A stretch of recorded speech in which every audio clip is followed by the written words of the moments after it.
All right, so what do you do if you're in this situation? You spawn into a world, a totally random world, and you're just surrounded by lava. Well, you'd have to make a 4-block jump. How do you do those? That's what I'm going to be showing you how to do today. So I'm going to show you how to do that. A actually very simple jump. All right, so let's start with the basics. A 4-block jump, or you could even do a 3-up-1. In order to do what I just did, there are a couple parts. The first, you back up to the back of the block. The next 2 steps, which I guess I just the pig wants to try. The next 2 parts are pretty simple. The first, you press W and space at the exact same time. In the top right, you can see I press W and space at the exact same time. And you might notice that when you do that, you land pretty close to the edge of the block. And so what we're gonna do is after we do that, any point in your upwards motion, you're gonna wanna press sprint. Now you don't wanna press sprint W and space at the same time. So this is after you've pressed W and space at the same time. You want to press W and space and then control right away. And you'll make this jump every time. As you can see, this is when we'll get to the top left here. All I want you to pay attention to is this bottom bit here. This is the last timing. So FFM is force momentum. That's what we're doing. And then the number before the T is tick. And the number before it is how many ticks we waited. So if I press sprint directly after, we get max force momentum, which is a 1 tick force momentum. I waited 1 tick to go from pressing W in space to pressing control. That's this entire thing. Again, it works for this. I believe you can wait like 5 to 6 ticks. I'm gonna try that right now here. Oh yeah, you can wait 6 ticks. That was about the latest you can see.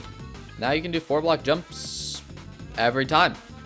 That's it. That's the entire video. All right, guys. I'll see you in the next one. I'm kidding.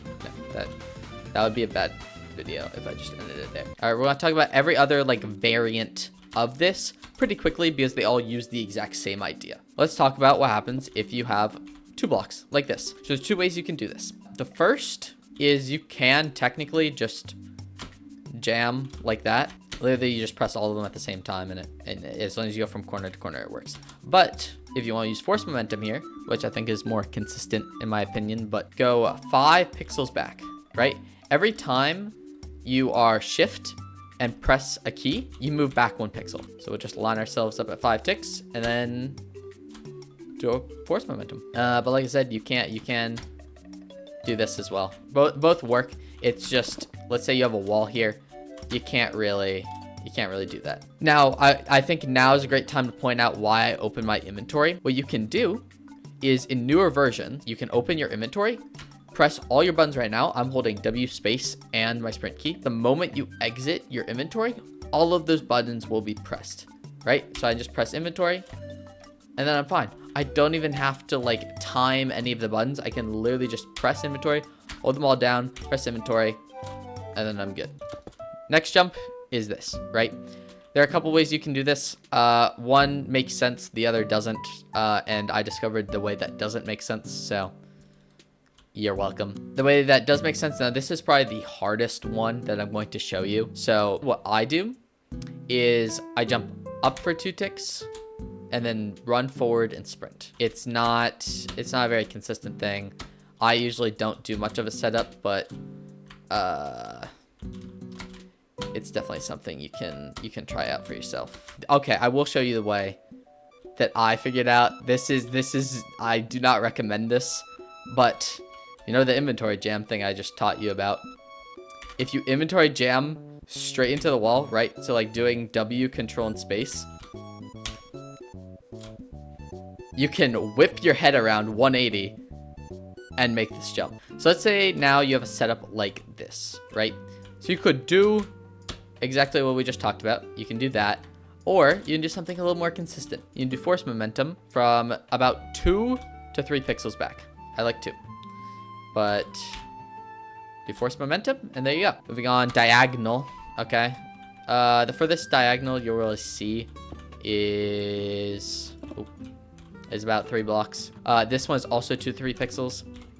I think 2 is better. And we're just gonna force momentum. Simple. The reason I give you a range is because if you're like on the 3rd pixel, you can still very much do it. I just wouldn't do it past the 3rd pixel. Like if I'm a little past the 3rd pixel, I just miss. Hopefully you guys enjoyed the tutorial. I tried to go a little bit more in depth with this video than a lot of others, trying to showcase everything that you can do with this jump and the different setups you need. The last minute or so will just be dedicated to me showing off all these jumps in action. I plan to do a ton more of these videos, either in PvP, parkour, whatever. So if you guys liked the video and want to learn more, hit that subscribe button. Thank you.